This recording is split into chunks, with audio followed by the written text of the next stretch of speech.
Let's make history.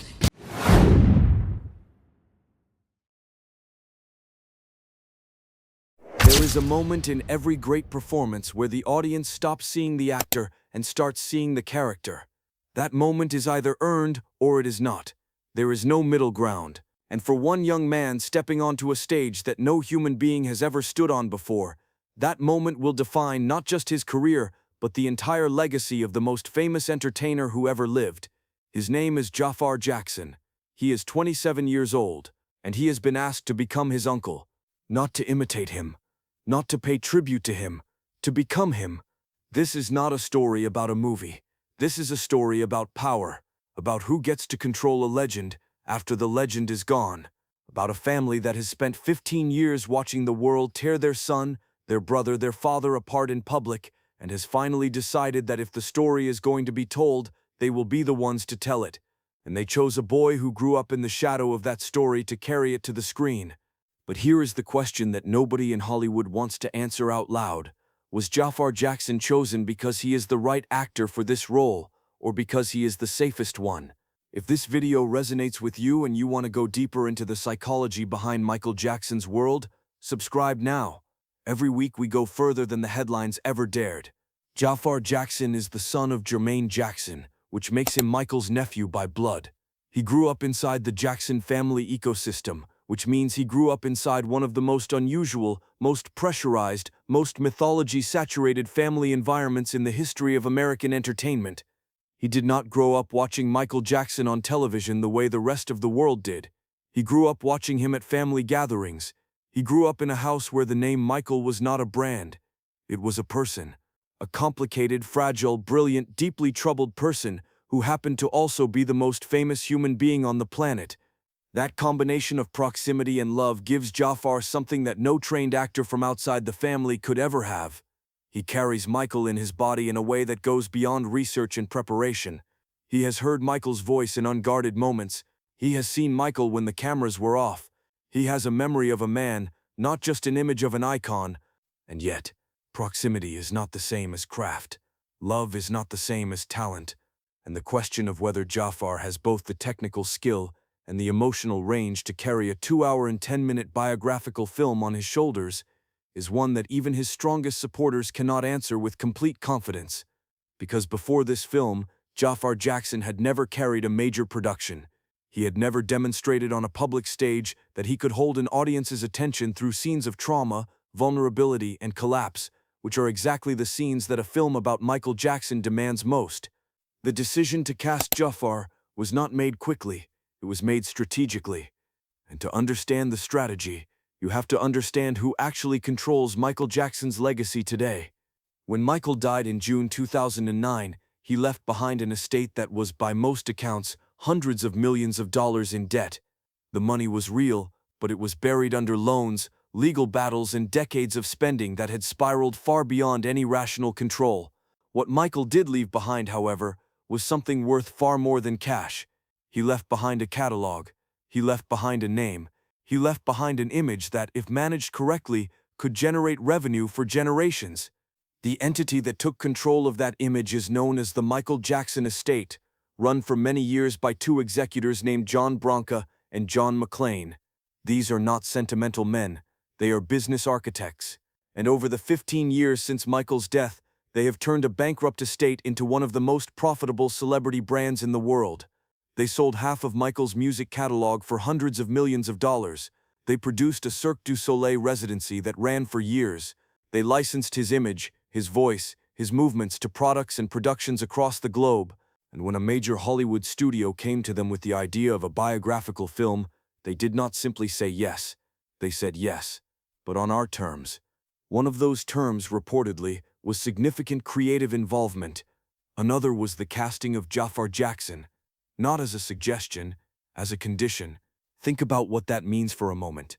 A studio making a film about one of the most controversial figures in entertainment history agreed to cast an untested actor in the lead role because the people who own the rights to that figure's music and image demanded it. That is not a normal Hollywood arrangement. That is a negotiation in which one party held almost all of the leverage, and they used it. The studio in question is Lionsgate. The director is Antoine Fuqua, whose career includes some of the most intense, unflinching portraits of masculinity and power ever committed to film. The screenwriter is John Logan, who has written for stage and screen at the highest level for decades. These are serious artists, and they accepted the constraint. Why would they do that? The answer is simple, and it is also uncomfortable. Without the estate's cooperation, there is no film.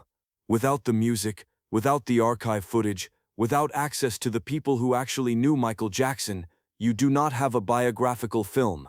You have a costume drama built around licensed lookalikes and legally cleared impersonations. You have something that the audience would feel was hollow from the first frame. Fuqua and Logan accepted Jaafar because the alternative was not a better film with a different actor. The alternative was no film at all. Now here is where this story becomes genuinely interesting, because Jaafar Jackson did not simply walk onto a film set and perform. He prepared for this role with an intensity that people close to the production have described as almost obsessive. And the word obsessive in the context of Michael Jackson carries a weight that is impossible to ignore. Jaafar spent years studying Michael's movement, his vocal patterns, his physical stillness in conversation, and his electric transformation the moment he stepped into performance mode. He trained with choreographers who had worked directly with Michael. He studied the specific mechanics of the moonwalk, not as a trick to reproduce, but as an expression of something Michael felt in his body that translated into motion. He watched hours of footage, not just of the performances, but of the interviews, the off-stage moments, the rare glimpses of a man who was clearly exhausted by the effort of being himself. And there is something in that preparation that goes beyond technique, because Jaafar was not just learning a role. He was in some sense attempting to understand a family member whose inner life had remained largely hidden, even from those closest to him. The uncle he remembered from childhood was different from the man the world saw, and the man the world saw was different from the man the cameras never reached. Jaafar was trying to find the person who existed at the intersection of all three of those realities. Whether he succeeded is something the audience will decide on April 24th, but the attempt itself reveals something important about what this film is and what it is not. This film is not an independent investigation. It cannot be. When the people who control a legacy are also the people who financed and approved the production, certain doors will always remain closed, certain questions will never be asked on screen, certain scenes will never be written, and the audience, whether they are aware of it or not, will be watching a version of Michael Jackson's life that has been filtered through the interests of the people who benefit most from how that life is remembered. That is not a conspiracy. That is commerce. And commerce has been shaping the Michael Jackson narrative since long before he died. Consider the timing. This film arrives in theaters 16 years after Michael's death. It arrives in a landscape that was permanently altered by the 2019 documentary Leaving Neverland, which brought the abuse allegations against Michael back into public consciousness with a force and a specificity that shook even many of his most devoted supporters. The film arrives at a moment when a portion of the audience has turned away from Michael Jackson entirely, and another portion has become more fiercely protective of his legacy precisely because they feel he was condemned without a fair process. The estate knows both of those audiences exist, and a film that successfully humanizes Michael Jackson without directly confronting the most serious accusations against him is a film that can speak to both of them simultaneously. It can give the defenders a narrative of vindication without triggering a full-scale cultural rejection from those who believe the allegations are true.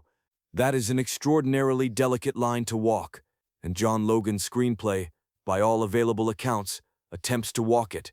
But let us return to Jaafar, because underneath all of this architecture of control and commerce, there is a young man who has to stand in front of a camera and make an audience believe he is his uncle. And the question of whether he can do that is not just a question of talent.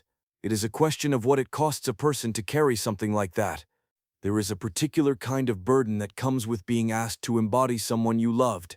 Actors who play historical figures from a distance have the protection of abstraction. They are building a character from documents and recordings and the accounts of strangers. But Jaafar Jackson is building a character from memory, from holidays and phone calls and the specific quality of a person's laughter in a room, from grief. And grief is not always the enemy of performance. Sometimes it is the engine. Some of the most devastating portrayals in cinematic history have come from actors who were not simply playing a role but processing something real through the mechanism of fiction. The camera, when it is pointed at genuine emotion, tends to find it. The people who have seen footage from the production, who have watched Jaafar move and speak and perform in character, have described moments of genuinely startling accuracy, not just in the physical recreation which was expected, but in something harder to define, a quality of interiority, a sense that behind the performance there is a person who is actually feeling something rather than simply executing technique.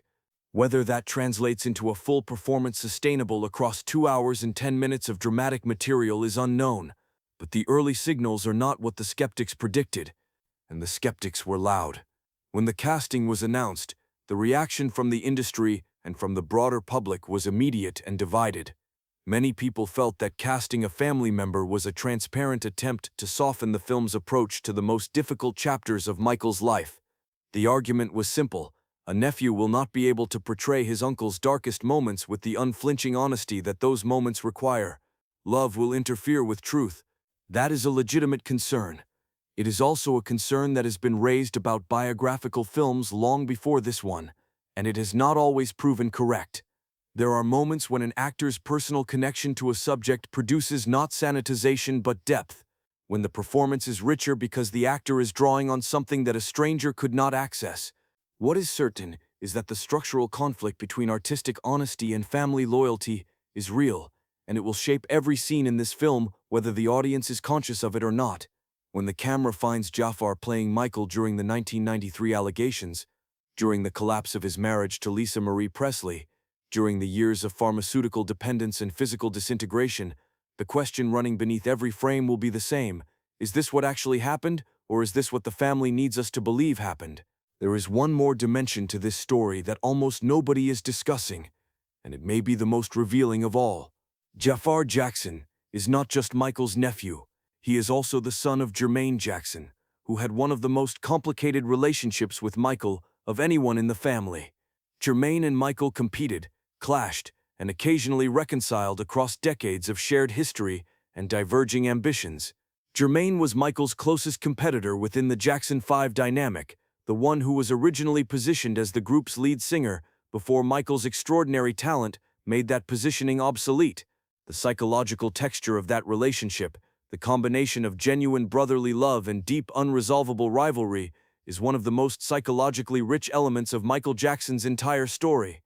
And now Jermaine's son is playing Michael, which means every scene in which Michael's relationship with his brothers is explored will be filtered through an actor who carries that specific family history in his own blood. That is either a profound complication or a profound gift, depending on what Fuqua was able to do with it. The film opens on April 24th. The reviews will come, the debates will reignite, and the world will once again be forced to decide what it believes about a man who was simultaneously the most watched and the least understood human being of the 20th century. But before any of that happens, there is a 27-year-old standing in front of a camera trying to find his uncle inside himself, trying to locate the man beneath the myth, trying to give the audience something honest in a production that was designed, from its very inception, to control what honesty looks like. Whether he found it, we are about to discover. And that question, more than any special effect or costume or recreated concert sequence, is the reason this film matters. Not because it will tell us everything about Michael Jackson, but because the attempt to tell his story, even a partial and curated version of it, forces us to ask the questions we have been avoiding for 15 years. Who was Michael Jackson when nobody was watching? What did the people closest to him actually see? And is it possible to love someone completely, profit from their memory, and still tell the truth about them? Those questions do not have clean answers. They never did.